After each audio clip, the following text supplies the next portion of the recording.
Hello, and a warm welcome to Sustainability Week US 2021.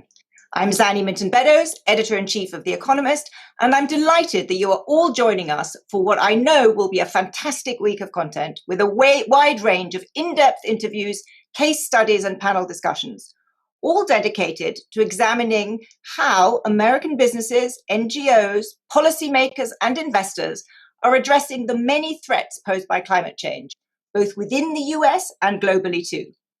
With the Biden administration now well underway and the COP26 Global Leaders meeting set to take place in November, we will also be discussing America's renewed commitment towards meeting the Paris Agreement targets. How can the United States' newly increased emphasis on climate change help to accelerate global progress towards a greener future? Will America's actions inspire other countries to greater ambition in their own sustainability strategies? In short, will American leadership on climate change, a phrase that in recent years seemed to be an oxymoron, now be serious, credible, and effective?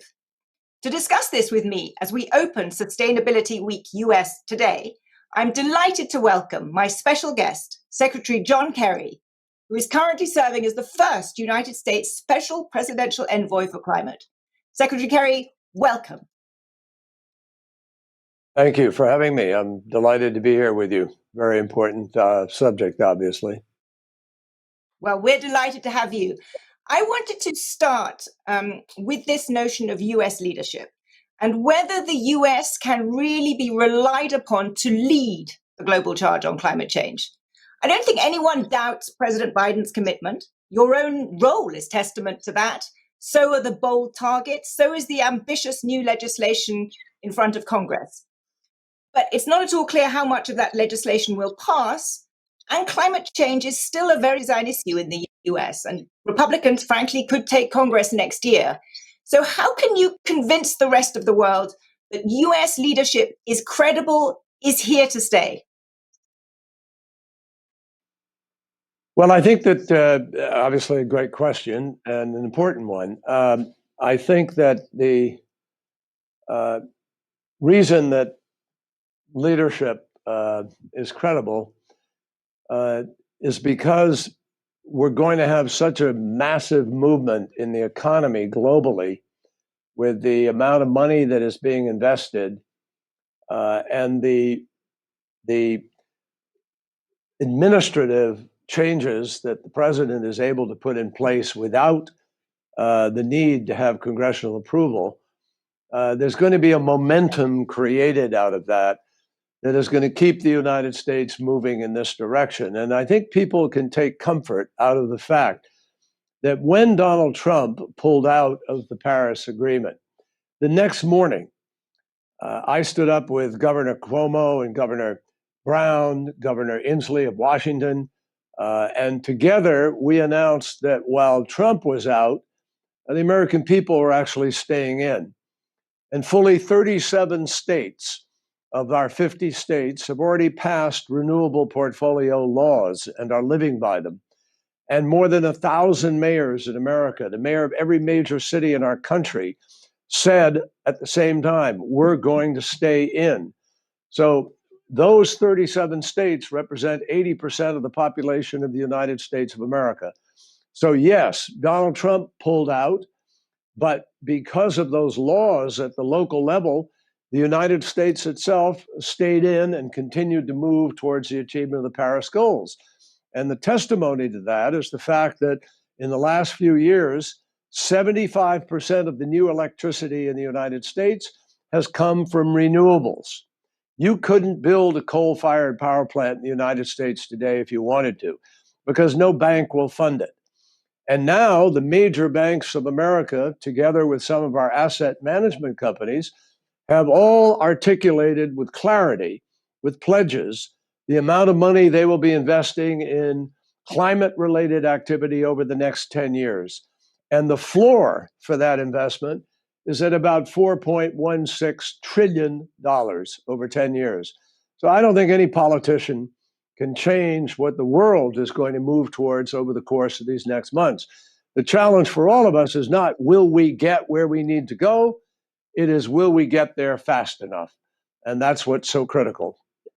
Absolutely. And we'll come to those private sector commitments and the role that the market plays, because that's an enormously important part of our discussion this week. But I just want to press you a bit more on the importance of federal legislation, because clearly it is very important to accelerating this goal. And I think the signal to the rest of the world of Congress passing, or more negatively, failing us, the climate element of the infrastructure legislation would be very big. Do you think it will be passed before COP? And how big a deal would it be if it wasn't? Well, I believe that the Congress is going to pass the critical components of an infrastructure bill, which is essential to be able to move forward in dealing with the challenges we face. For instance, we don't have a grid in America. We've got to build out a legitimate grid. But that's to the benefit of citizens everywhere. I mean, it has nothing to do with climate. It has to do with cheaper electricity, better management of our system, more effective delivery and more efficient delivery of power. And automobile manufacturers are already moving. General Motors has announced that they're going to be, by 2035, that's it. No more internal combustion engines. They're producing electric vehicles. Countless other car makers are in the race to produce those electric vehicles. And Ford Motor Company is moving in that direction. Not to mention others like BMW, Volkswagen, others who manufacture in the United States. And so that is already taking place. President Biden has made a pledge that by 2035, all of our power in the United States will be produced carbon-free. Can he achieve that? Yes. Why? Because the utilities themselves are embracing that notion, and they're moving in that direction. Moreover, Congress has already passed some critical elements. Congress included refrigerants, the control over refrigerants in keeping with the Kigali Amendment and the Kigali Agreement. They just passed that a few weeks ago. They passed a methane legislation to try to begin to control methane. And I'd be amazed if they don't. Well, actually, they did last year. They continued tax credits for solar and for wind. So yes, things are already passing, and I'm convinced they will continue to embrace sensible legislation for our country.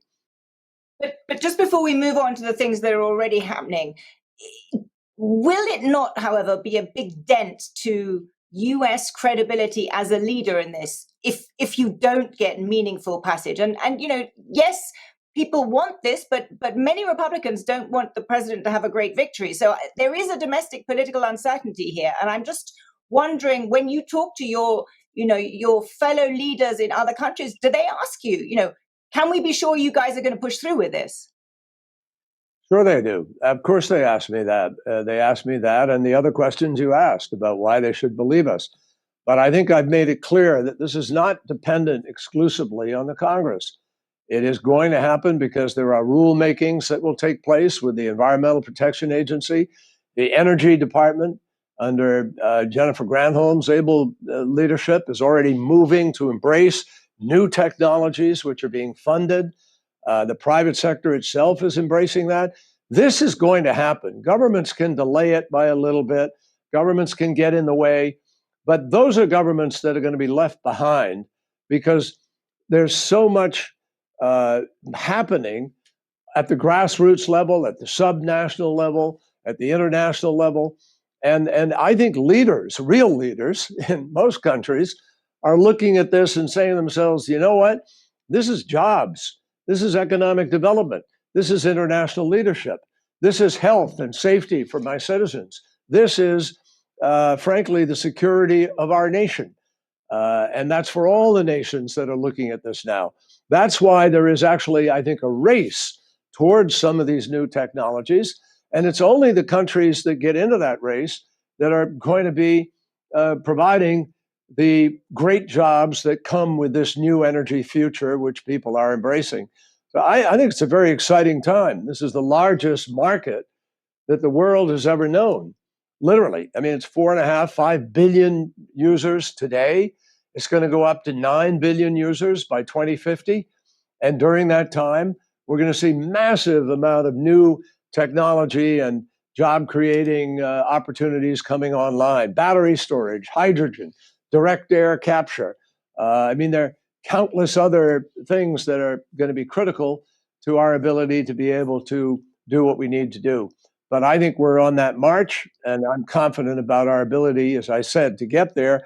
I want to know with the same confidence we can get there on time. And that's what the Glasgow conference will be about, is about all nations signing up and moving together in the same direction so we can keep a 1.5 degrees Celsius limit to the warming on planet Earth. That's what the scientists tell us we need to do, and that's what real leaders are going to try to do.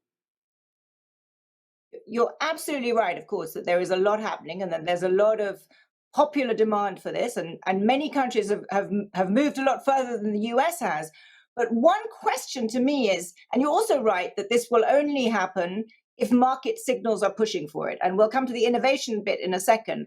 But one of the striking things for me is that the simplest way to get a market signal across the economy, I think pretty much everyone agrees, is to put a price on carbon. And yet there is nothing in the administration's proposals about putting a price on carbon, or at least for having a carbon tax. Is that something that is just so politically unpalatable you can't go there, even if we may end up moving much more slowly in a much more patchwork way without that signaling mechanism? Well, President Biden has instructed us to look very, very carefully at the border adjustment mechanism, which is a pricing of carbon that would take place nation to nation depending on the products that are being sent. For instance, if you're in a coal dependent country and you're making dirty products that come from that coal because you haven't made the investments or moved in the direction to get into the renewables and the alternatives and sustainable energy, then you could wind up paying a price. That's one thing President Biden has instructed us to look at very carefully to understand what the implications are and whether it's something we should embrace. There is a lot of discussion going on about carbon pricing on a broad basis. The president hasn't yet made a decision regarding that. It's not on the table at this moment in time. But markets are springing up around the world. China is starting a new market. Europe already has a market. We have a market actually in America, two of them. One on the East Coast called RGGI, and one on the West Coast, which involves three states, California, Washington, Oregon, and Canada. So this is not something people are ignoring, but I don't think there is yet a consensus about exactly how to make it happen in a way that is sensible and fair on a global basis. But is it your view? I mean, you have spent much of your career thinking about these things. Is it your view that some mechanism for pricing carbon will have to be part of a long-term solution? Or do you think it is possible to have success to net zero without that? Well, I think it's possible to have it without that. But the question is whether you can move fast enough and whether it embraces all of the available, whether whatever we choose to do embraces all of the available best opportunities. I am convinced that this issue, the pricing question, will be very much batted around and considered over the course of the next months, whatever period of time. Some places are going to expand more rapidly into it, but it is one of the solutions that is on the table, and a lot of countries are picking it up. Some believe that we can, get there without the necessity to get into that. I'm not sure if I personally agree with that, but for the moment, President Biden, I think, has picked a path that really does make sense for the United States at this point in time, and which will keep us holding the 1.5 degrees. So we believe that the program by which we are now, as of the president's announcement about our NDC, our National Determined Contribution of our reductions, that keeps us on track for 1.5 degrees. In fact, after President Biden's summit, Zanny, we've got about 55% of global GDP is now all on board, committed to hold the 1.5 degrees. That we've never had that before. That's a major breakthrough.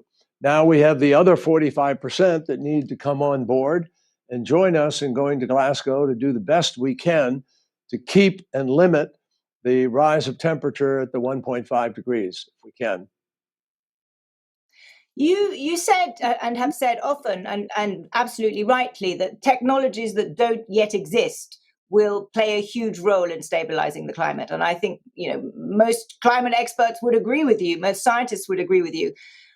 How do you ensure, though, that innovation is fast enough and in the right place? I mean, I know the president's infrastructure package has a lot of money for R&D, for innovation, but in the absence, until you have a broader carbon price, how do you make sure you're picking the right winners, if you will, focusing on the right areas?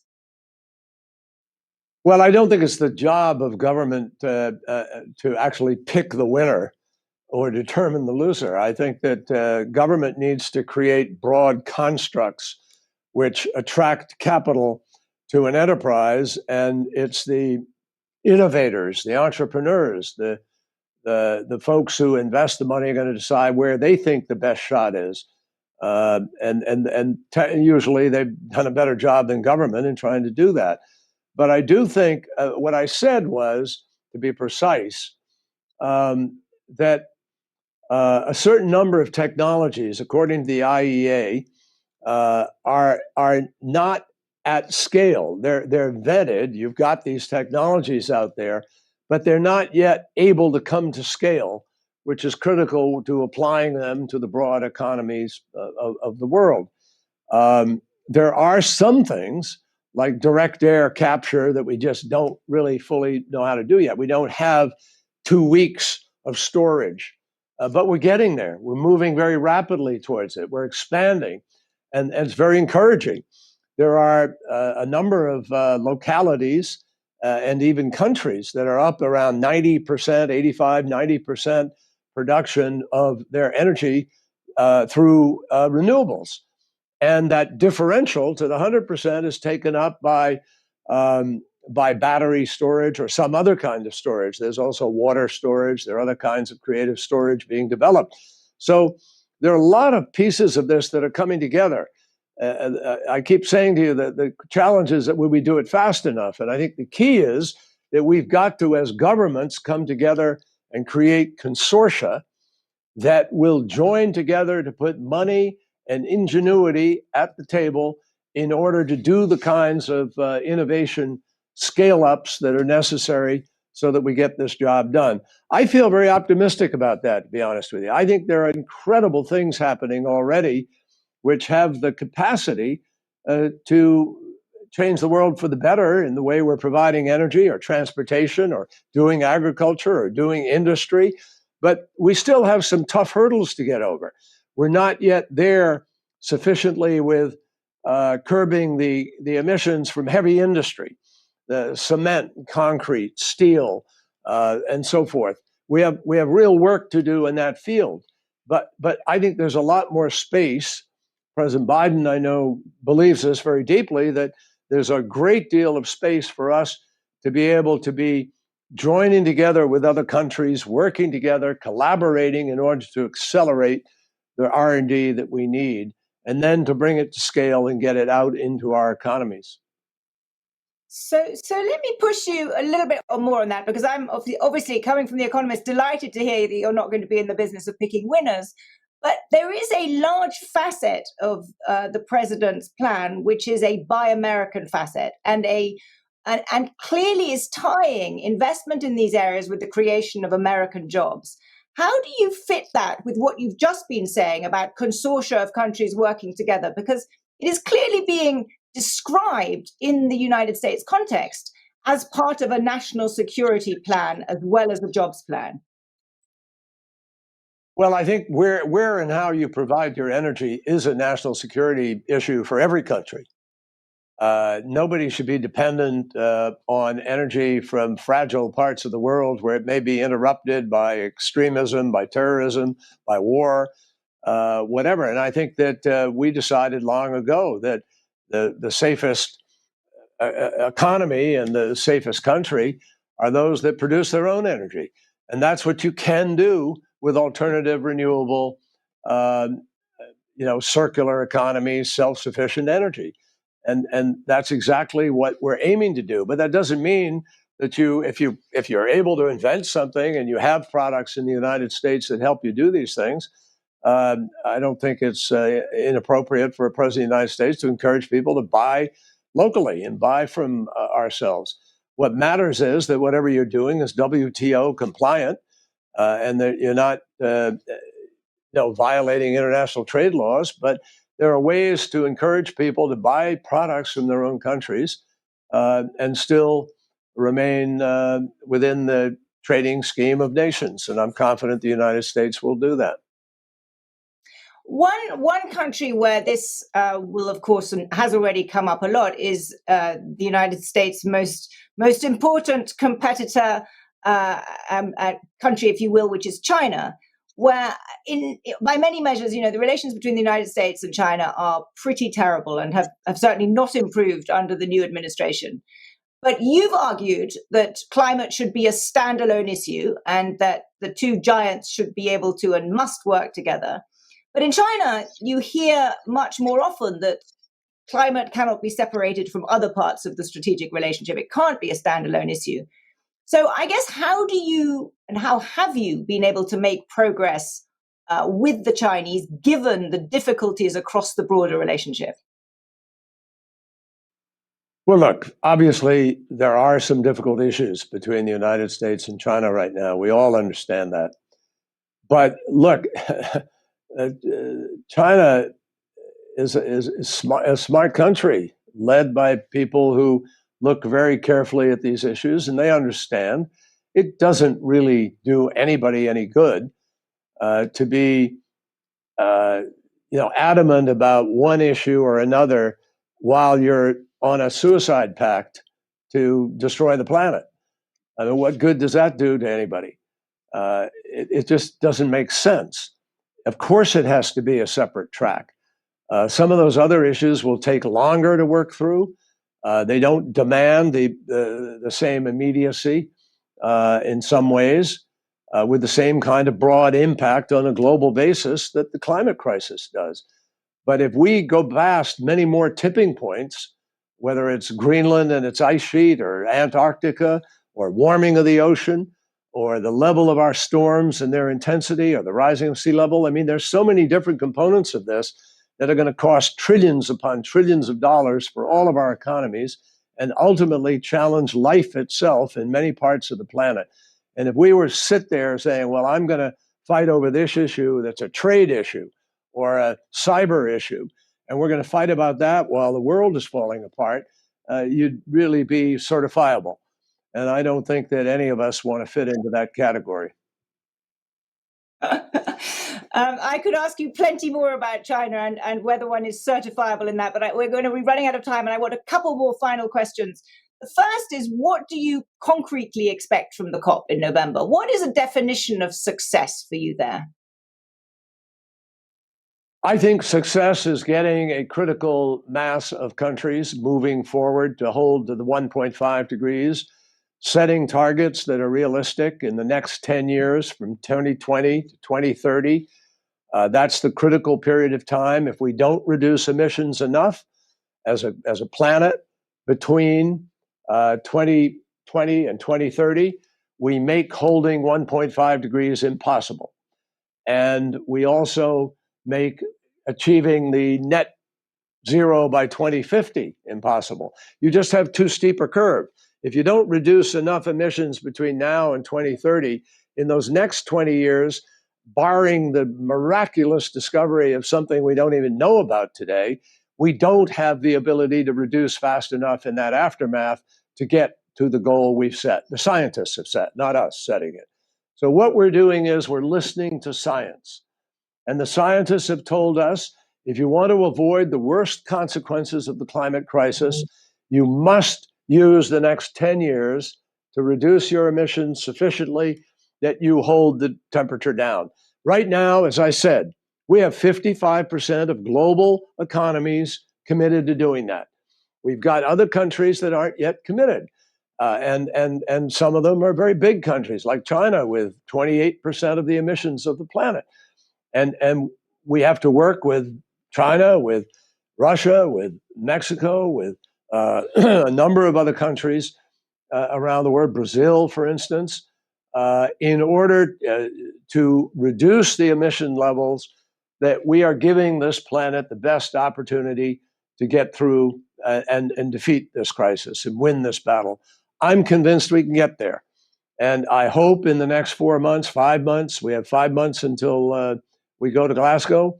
I hope countries will reevaluate where they are, think about what they could do that's additional. And we're going to do hard diplomacy during the course of those 5 months, working with countries in order to get where we need to go. I don't believe any one country wants to be responsible, or a small group of countries want to be the ones responsible for 150 or 160 nations that produce fractions of the emissions of the world, to say you're the ones who are making it impossible for us to survive. And I think we're all in this together. We all have to work together. My hope is that over the next months, we'll find that common ground. And if we come out of Glasgow with a sufficient level of ambition by the critical 20 countries that are responsible for 75% of all the emissions, then we have the best shot of achieving our goals. And I think that's the key. That is a wonderful rallying cry on which to end. Unfortunately, that's all we've got time for today. Thank you so much, Secretary Kerry, for joining us, for your insights. You've given us a ton of food for thought as we kick off a week of conversation and debate around sustainability and the necessary business and governmental response to climate change. Thank you all for tuning in and for engaging with the session. Our next session, an interview with the Chief Economic Advisor to Allianz, Mohamed El-Erian, will be starting shortly. And make sure to check out Economist Events webpage for further information about Sustainability Week USA and other upcoming events in our sustainability series. Thank you.